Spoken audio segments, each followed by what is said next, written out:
হ্যাঁ গো ভাই, এক সপ্তাহ ধরে মেয়েকে ভূতে ধরেছে। কি গন্ধ!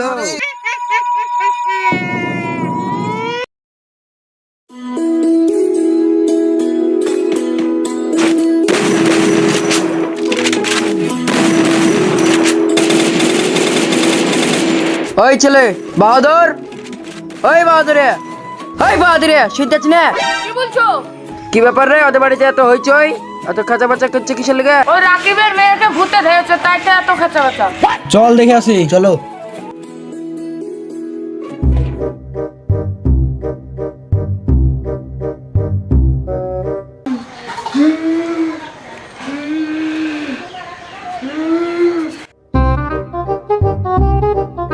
কি ব্যাপার ভাই, তোমার মেয়েকে নাকি ভূতে ধরেছে? হ্যাঁ গো ভাই, এক সপ্তাহ ধরে মেয়েকে ভূতে ধরেছে।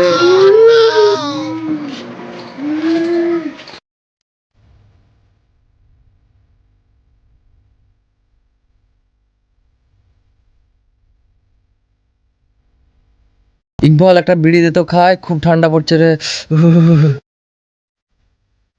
বিড়ি তো নাই রে ভাই, বিড়ি তো ফুরিয়ে গেল। তোদের কাছে নাই রে ভাই একটা বিড়ি? আমি তো বিড়ি খাই না রে ভাই। আমিও খাই না। ঠিক আছে থাক, তাহলে কারোর কাছে বিড়ি পাই কি দেখে আসে। মোর সেলিম, কি ব্যাপার, এত গন্ধ হয়েছে? কি ব্যাপার রিমন্তি পাদলি নাকি রে? সালাম, এখন পাইলাম রে। মনে হয় সেলিমের কাছ থেকে আসলো গন্ধটা। তাই হবে। তাই হবে বাড়া।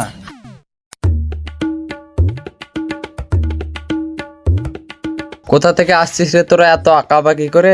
আর বলিস না সেলিম ভাই, রাকিবের মেয়েকে দেখে এলাম, বিশাল অবস্থা খারাপ, ভূতে ধরে চোখে। ধুর, ভূত ভূত বলে কিছু আছে রে? আমার কাছে আসতে বলিস।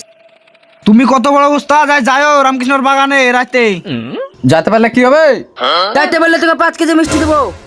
ঠিক আছে, তুই রাত্রি দেখে নিস। ঠিক আছে, রাত্রে বেলায় দেখবো তোকে।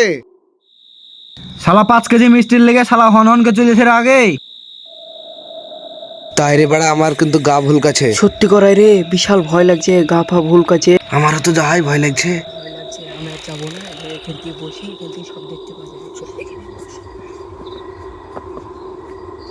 শালা হন হন করে তো হেঁটু চলতেছে।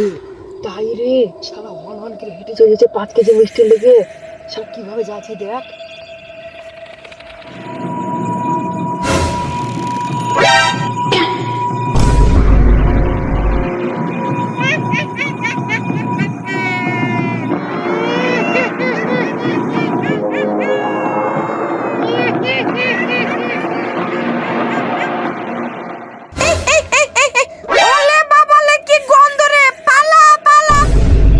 ওরে বাবা রে, ওখানে কি তাণ্ডব চলছে! সেলিম বেঁচে আছে তো? মনে হয় বাড়া বেঁচে নাই রে। শালির ভূত, তুমি আমাকে ভয় দেখাবে না? ভূতের ভাতার এসে আমাকে ভয় দেখাতে পারবে না। তুমি আমাকে ভয় দেখাতে এসছো? যাই হিমন্দের কাছে 5 কেজি মিষ্টি খাই গে। ওই দে ভাইপো সেলিম চলে এসছে দিয়ে। তাই তো রে। এখানে আর বসে লাভ নাই, চলো মিষ্টির দোকানে মিষ্টি খাবো। তুই ভাই আগে 5 কেজি মিষ্টি খাই, তুই বল ভাই ওখানে কি করে তুই বাঁচলি? চল বলছি।